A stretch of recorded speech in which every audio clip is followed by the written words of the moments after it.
and welcome to the DME podcast, brought to you by DME, the podcast booking platform.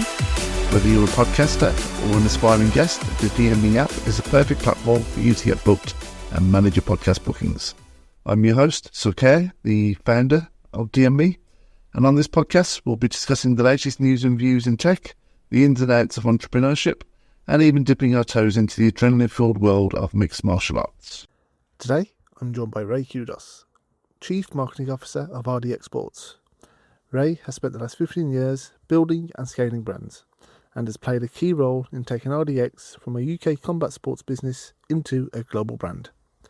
In this episode, we're going to explore what it takes to build a successful challenger brand, why storytelling has become such a powerful force in marketing, and what lessons businesses can learn from the world of combat sports.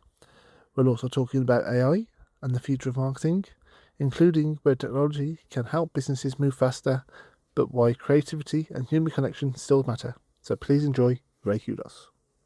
Ray Qudos, welcome to the DME podcast. Welcome, Sukh. Thanks for having me. No, pleasure completely is all mine. So I think for our listeners, I do build the podcast as a business, entrepreneurial, tech, and MMA podcast. Unfortunately, I've only done a couple of MMA podcasts.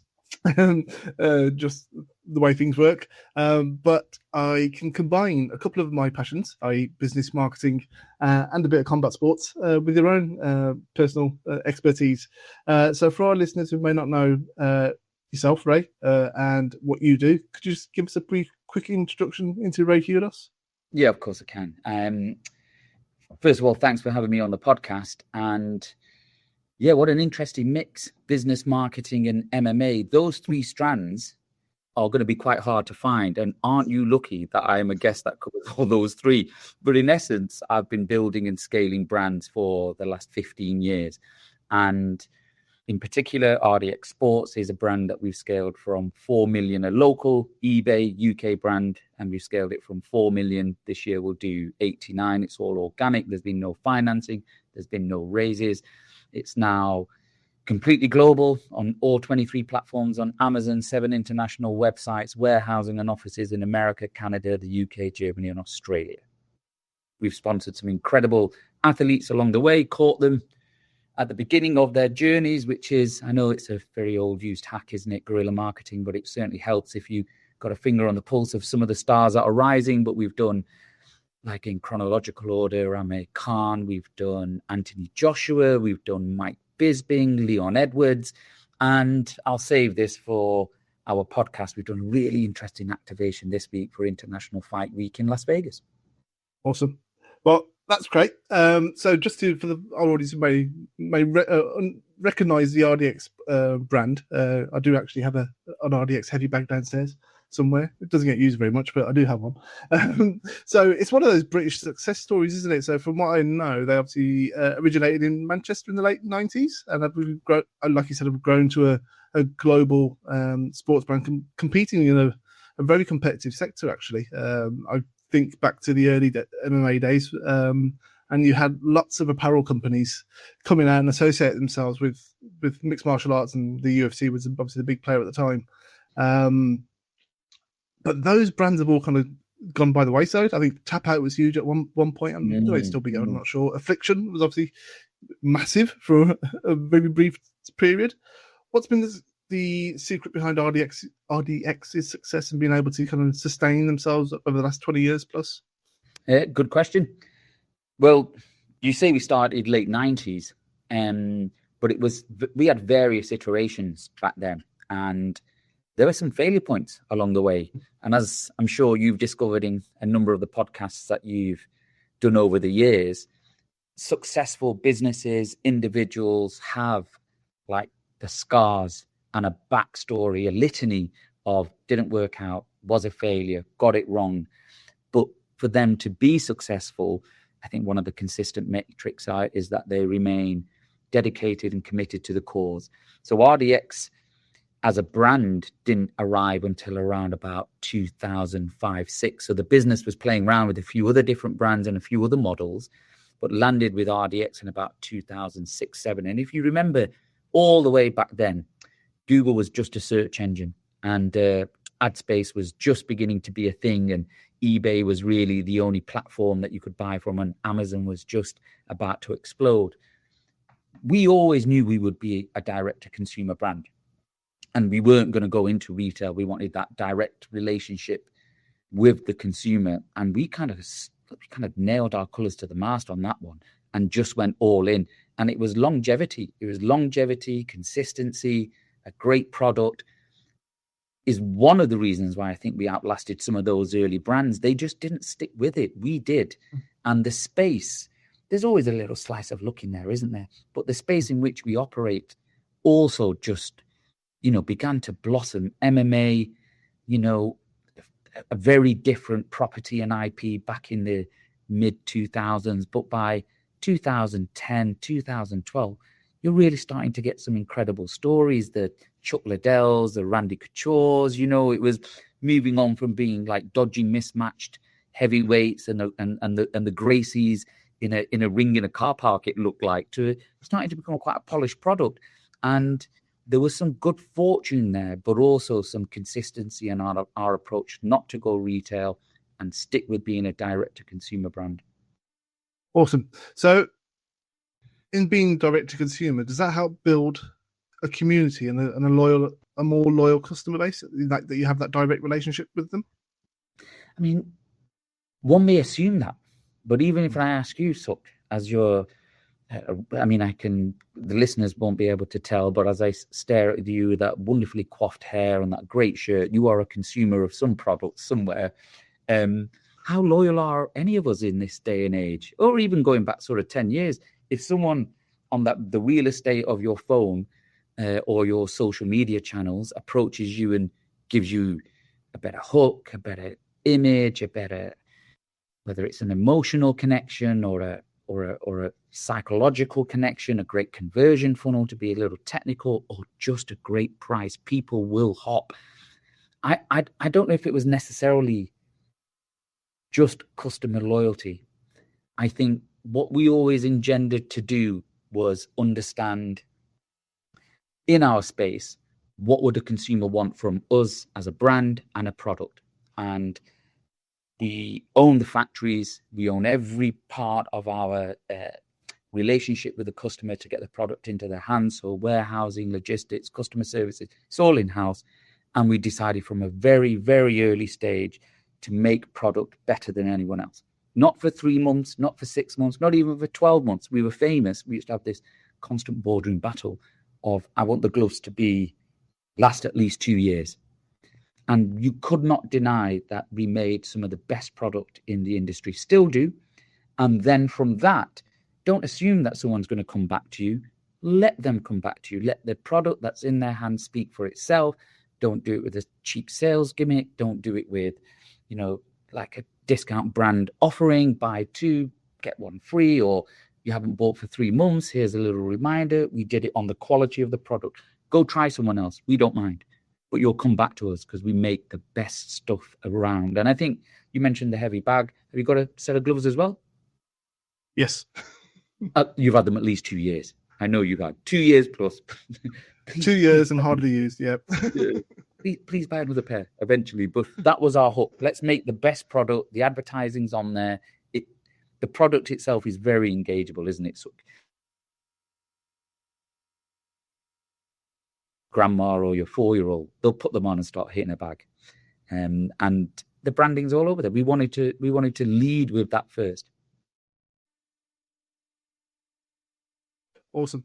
So that kind of gets me to thinking in the balance between the innovation that comes with building products, but you can build the best product in the world. If no one knows about it, how do you have a business? Yeah, good. And that is, I think, one of the sweet secrets, kind of ingredients that we had. Sometimes it's a good slice of luck, but right place, right time. But as I mentioned earlier, like if you think about sports genres, so if you think about football, World Cup's on at the moment, and look at how much, not just the regular Premier League, which in of itself is a huge IP, and that's a billion-pound business to get into, you'll notice that it's only major brands that are in there involved sponsoring the Premier League, and then the clubs themselves, big banks, big car giants, big supermarket companies, insurance companies, betting companies. You can't get in as a regular brand. No brand can get in. It's like the top 1% of brands can get into football. It's the same with NFL here in the States, maybe even golf, maybe even tennis, maybe even F1. The fight game's quite fortunate in that you can reach the fighters. And I mentioned to you the list that we had. You can reach them if you know the game. And I used to box, and I've had good insight on when I think someone's going to be on the rise to the top. We know the tier that manages them and trains them, and I'll regularly get hit up and be told, listen, this person might be the next champion, or really blow up. We got involved with Conor McGregor and his team, and Conor was firing, and I think that helps us stay relevant in our space because we can access the sport. And you couldn't say that for a growing brand. You couldn't get in there. If you're sub 150 million turnover, what sports genre can you get into? So we didn't start that way around. We started doing what we do, but realized that we could actually access the stars. And then let me tell you let me ask you a question. This is how influential the fight game is in society. How far back do you think that goes? Name the most influential sort of sports figure from history that was like commercialized or used in society. Commercialized? Well, the first one you said was Muhammad Ali, but he didn't do very well commercially. I didn't see him do advertising very much. Pele did. I think he advertised everything that was going. But coming he was famous for doing the erectile dysfunction pills, and we were like, Pele, you're trashing your legacy. But listen, I'm sure he made a chunk of change out of that. Yeah, but I'm a big fan of history, so I listened to podcasts on Jack Dempsey and Jack Johnson, and even going back to those days in the early 1900s, those businesses and guys were pushing their products on those guys, and they would be plastered all over. Even some of the most famous people, I'm not sure if you're a cricket fan, but W.G. Grace, he was plastered over every product going in Britain at some point. So, and he was incredibly marketable with his like incredible beard and like twirly mustache. If you remember, he was a giant of a man as well. Yeah, so I think it's always been there. And I don't know how far we probably went back to ancient Rome. No doubt there was businesses or senators or. Well, there is aligning themselves with the gladiators at the time as well. That's how far back it goes. I don't know if you've ever been to Rome. My wife somehow convinced me to let her go there for her birthday without me. I had to pay for her and the bestie to go. So, but it's probably another podcast subject that. But gladiators in Rome, the Colosseum, and look how much they invested, and look what that was. That was their World Cup. That was their FA Cup. That was their everything, and the investment that they made as a culture and a society into combat sports from back in the day. And the gladiators were the modern day Mike Tysons, Muhammad Ali's, Anthony Joshua's. They were absolute heroes in society because it's still a very human story, the fight game. It is very easy to translate a fighter's journey through, training, commitment, fitness, the mind game that it needs to be physically put yourself on the line, and then win, lose or draw, the story of victory, the story of loss, the story of redemption. I think one of the key ones that are referenced here is Tyson Fury, heavyweight champion, beat Victor Klitschko. Klitschko, I can't remember which brother it was exactly, but Vladimir. Yeah, it was Vladimir. He beat Vladimir Klitschko. He beat, and all of a sudden he's a global name, and then it's very well documented his troubles with fame, his troubles with wealth, his trouble with himself, really. He came close to suicide. The team around Tyson very well, but the story's pretty public. And his redemption arc, 29 stone, back down to 19, first fight, Deontay Wilder, that trilogy of fights. You couldn't have scripted that. If I sat down to you and said, just watch something on Netflix, it's about a boxer, you'd be like, oh, God, that's so cheesy. I can't believe it's as cheesy as Rocky. real life. It's real life. Yeah. And I think at a very human level, at a very basic level, we all still understand the fight game, but it easily translates to your personal fight to stay, I don't know what, fit or lose weight, or your mental capacity, your mental health, just to say in a place of well-being. We can all relate to that. And that's why I think it's still in what many consider to be a very modern era, a very consumable product. Yes, I think you just got me thinking there. I've obviously a big football fan as well, but I also follow some of the American sports.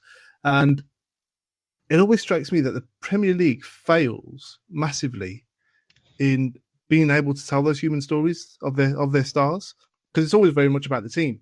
But even in team sports in America, I watch the NFL quite regularly, but I don't know if you've ever seen the NHL film series. Yeah, of course. But I spend a lot of time here. Yeah, they're brilliantly produced, and they tell the best stories in a team setting. And I think sports, UK sports, don't do that as well. They'll tell a team story very much, but they won't get into the stories of the individuals themselves that people can connect to. Maybe it's a bit more tribal and it's a bit older, and people are connected to the badge and the branding of the actual club colours themselves. Players come and go, but I think there is and in your own with RDX and being in the combat sports game, I think because it's new and you've got the sport is still evolving like at a massively exponential rate, but I think the benefit of it is, and why it's accelerated so much, is because it can tell the stories of the stars, and it can make its own stars. I mean, listen, I mentioned earlier, didn't I? Premier League, the IP is so big. It's so big that it's only like, if you're lucky, tens of millions, but more like hundreds of millions to get involved at that level. And you've worked a little bit of corporate. I've also done a little bit of research on you. You know what corporate organizations are like. I think ingenuity, creativity, and perhaps a little bit of risk goes flying out the window, and they just want to bank on it. It's how many eyeballs are watching it at the weekend? How many times is my advert going to be served? How many people, if I stick a hook in there, some call to action, are going to punch through? Do they want to know the stories? No, not at all. Is it an absolute travesty that as a marketing department, they are missing out on the real stories? More fool them. I'll tell you what's really interesting now is when you've got like direct-to-consumer stream players like Netflix and Amazon, and they do the behind-the-scenes stuff and Drive to Survive, and you've seen all the recent sort of the Steven Gerrard story, the Liverpool Milan game in Istanbul, the class of '92. Like, they are so heavily watched, yet no one knew the story of the class of '92 and the Nevilles and where they were from and their parents and the tea time routines. They're finding out now. And I think the digital marketing landscape is an ever shifting landscape. But in reference to something, even like here in International Fight Week, where you've got Conor McGregor returning to the T-Mobile Arena, it's huge news. The brand's involved. You know them as well as I do, but T-Mobile on the arena, Paramount as the broadcaster, who have taken UFC from behind a paywall to, free to air at $1.1 billion a year. Economical. Yeah. UFC sponsors, Monster Drinks, Crypto.com, Budweiser. I mean, again, huge, like brands getting involved there. But we're all listening to Ariel Helwani, like MMA Junkie. We're listening to Mike Bisping. We're listening to Fight Disciples. There's hype on like Paramount, but not really. There's such, I don't know when I want to choose my words carefully here. I think it's a different focus for large brands in something like this. But as a consumer, I want to know what's going on. I want to see what's going on. Feed me information. This is like 5 years. He was my hero, my star, or he was almost a pantomime villain in the last few years of his life. A little bit like Floyd Mayweather in his fight career. Sorry, not his life. Make him sound like he's passed away. And what an opportunity missed.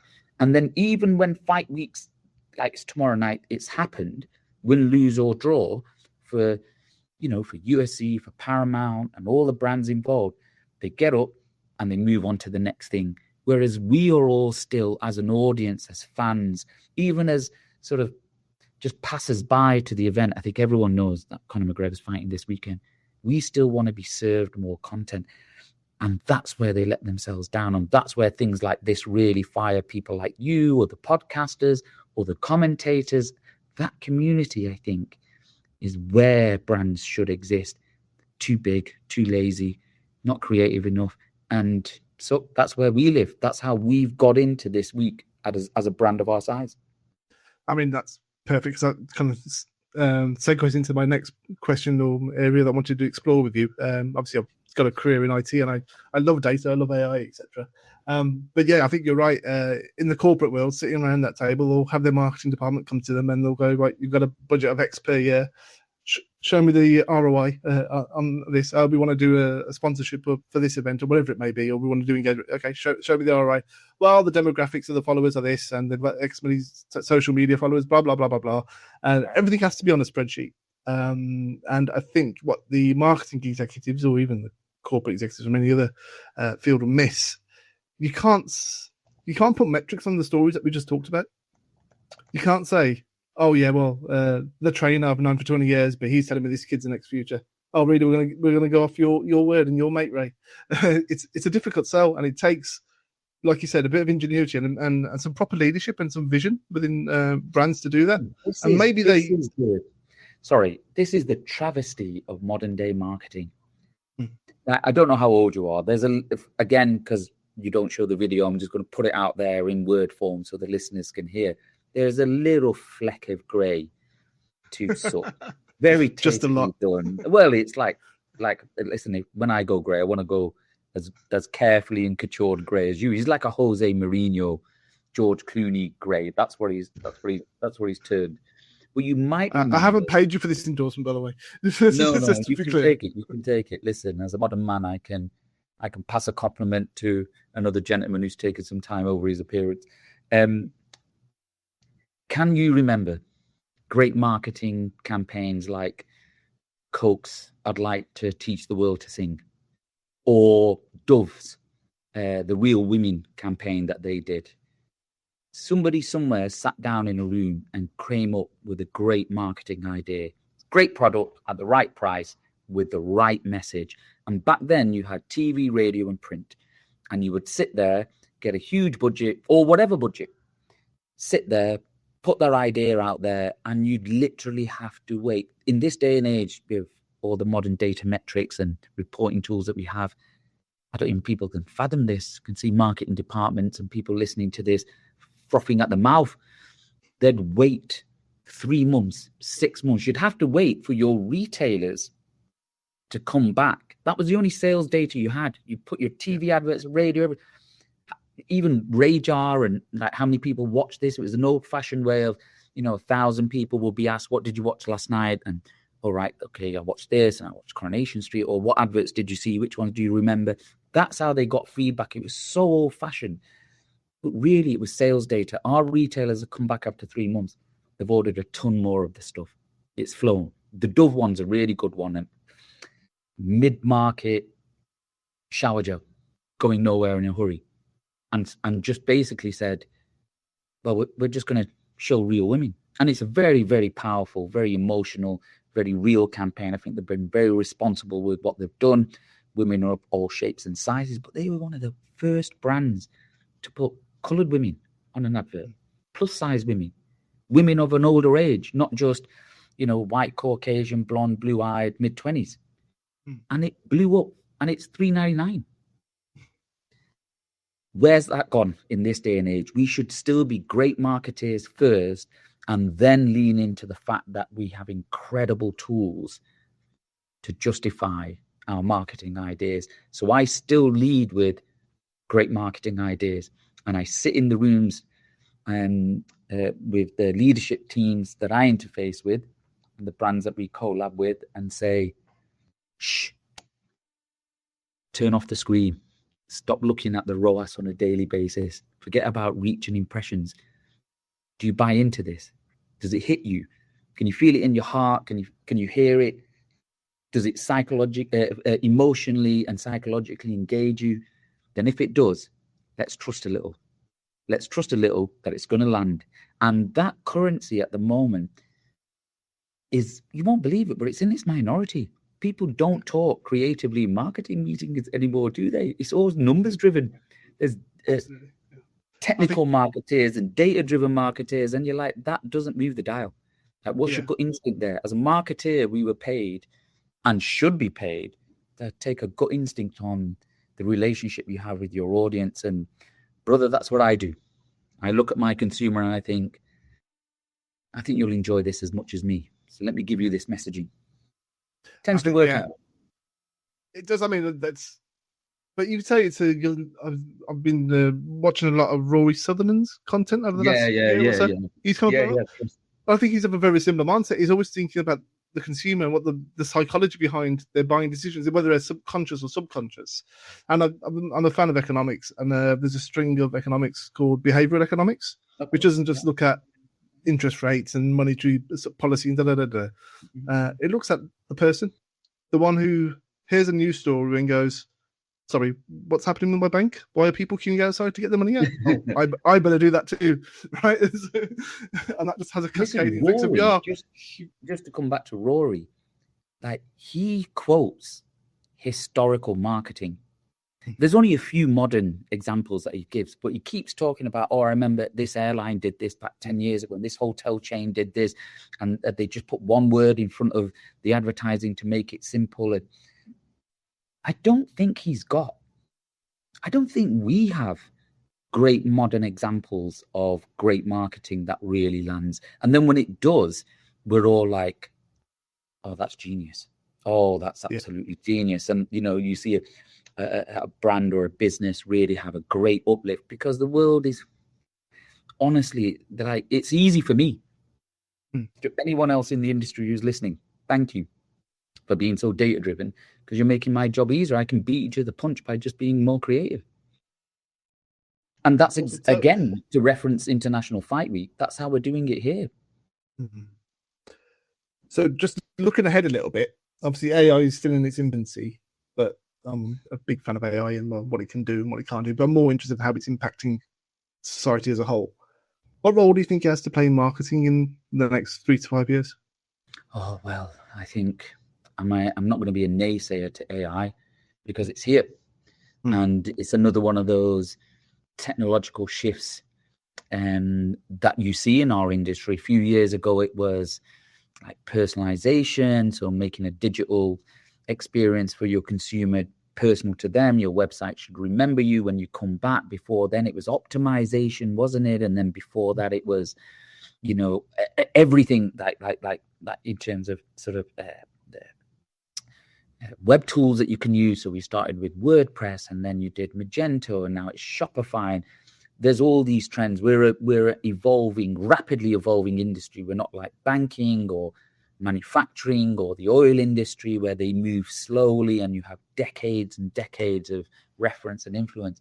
But AI plays, in some respects, a dangerous part to marketing. I think in what I've said to you already about data driving emotional decision making rather than creativity driving it, I also now think that the creativity is taken a secondary hit, because certainly in marketing, they're replacing designers, they're replacing copywriters, they're replacing editors. It's take one piece of software, content, and my AI will turn that into 1,000 images for you. And the immediate knee-jerk reaction is to go, oh, well, I've saved a ton of money. I've saved a ton of money, and look at this. And now I can put more images out there quicker than anyone else, which means that I can stop ad fatigue. And as the big algorithms are always telling you, update your assets, we need to see more. And honestly, sometimes I think they're having the wool pulled over their eyes. No, I'm sorry, but still, one piece of poor content produced 1,000 times doesn't make you a better marketing department or business. And you still need a degree of human talent. Don't get me wrong, we use a ton of AI. We use it like it starts off as a apprentice in our marketing department, and then we're teaching it all the time. And then it becomes like a junior member of our marketing team. It will never be a senior leader.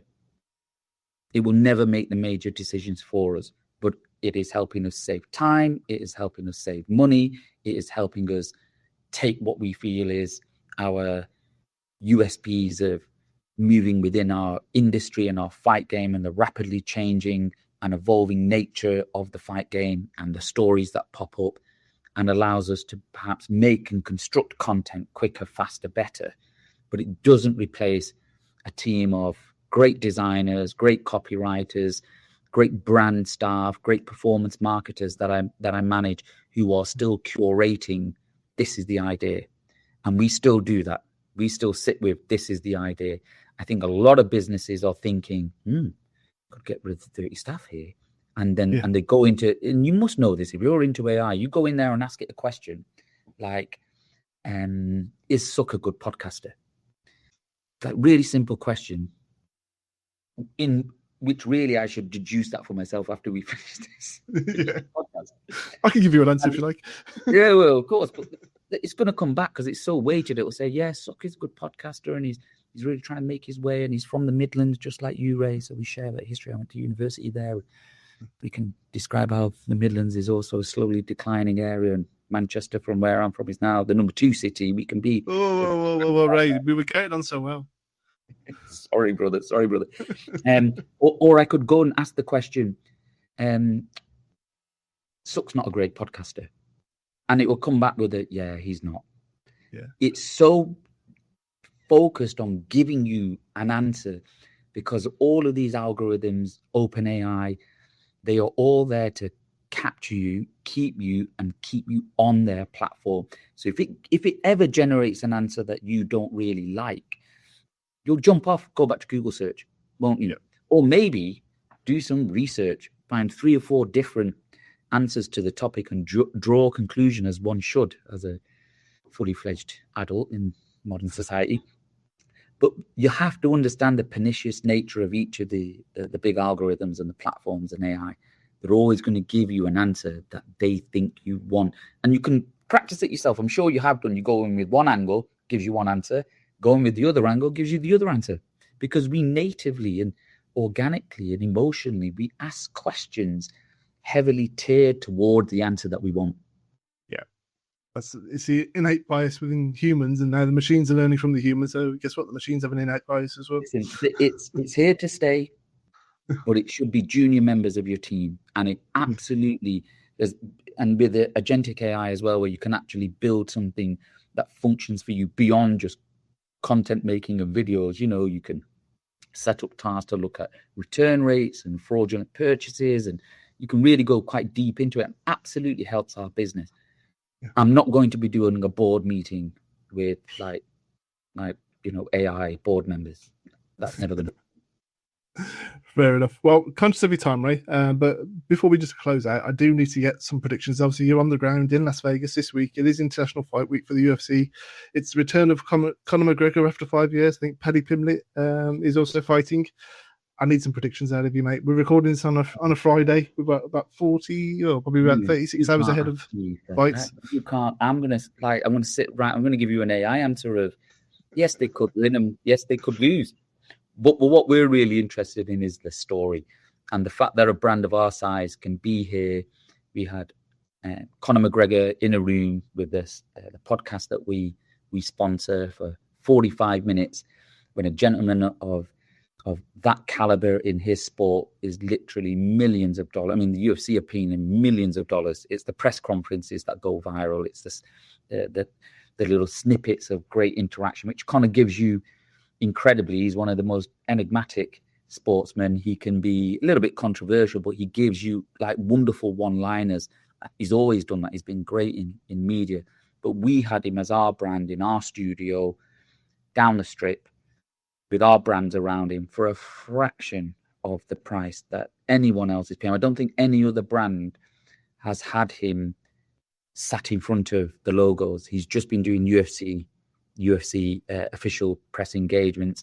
And that, my friend, I think is what I've alluded to during the course of our conversation. Be creative first, make great connections, have good relationships, which we have, that allowed us to put this together and then activate smartly. The fight game allows you as a brand of our size to get in and then sit back and enjoy the weekend. Win, lose or draw for me, there's still a story. There's still something, because that's the nature of the fight game. Even in a loss, there is a story. Even in a win is too easy to sort of call it. It's not a football game. It's a real human story. So if you're going to really push me, yeah, I do hope he wins. Of course I do. I love the redemption arc. And he's come through quite a spiritual journey. He's really, if you've seen any of his interviews, like a different human being. But do I want Paddy to win? Yeah, I do. Of course, he's a UK guy. I'm going to support them just like I'll support England tomorrow.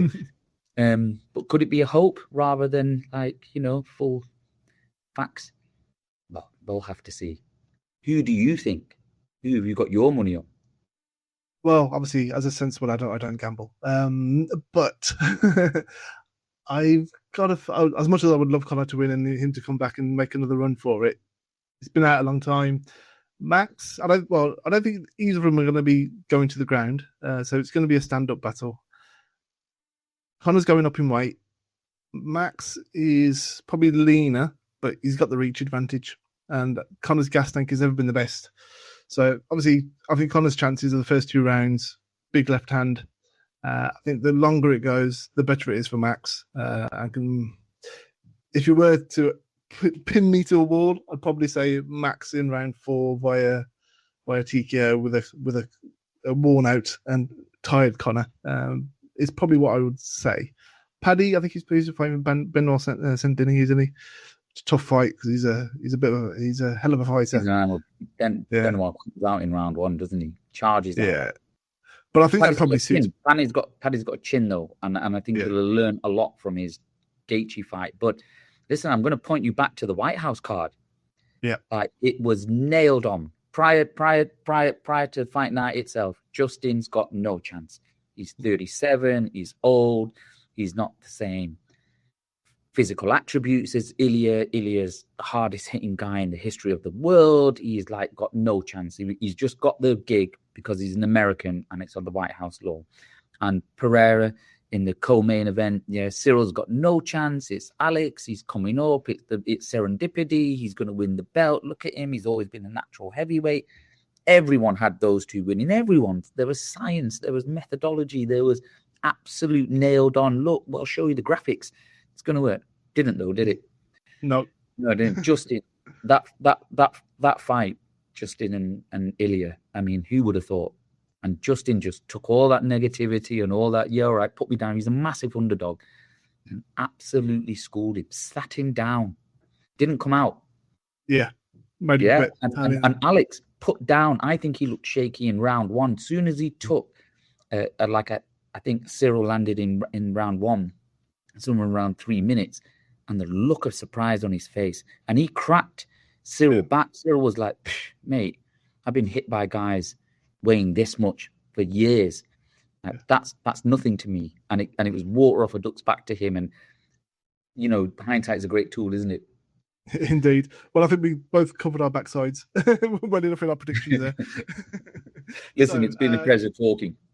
Yeah. So if our audience wanted to follow yourself or RDX Sports and on their journey, where's the best place to keep up to date with yourself and RDX Sports' next adventures? Just start Googling. Just start typing it in on any platform or algorithm. We do a great job. You'll find us. And we're pretty hot to trot in this week at the moment. We're quite a heavy trending brand. So, yeah, you can find us all over the place. Instagram, TikTok, YouTube, the website, rdxsports.co.uk.com.de.fr if you've got any international. But, yeah, you'll find us. Okay, awesome. Well, Ray Qudos, thank you very much. It's been a great conversation. We should do it again sometime. Yeah. Listen, next time I'm in Birmingham, we're going out Soho Road. That's right. Cool. We'll take you out and we'll show you why Birmingham's better than Manchester. Oh, you can have that. Take it.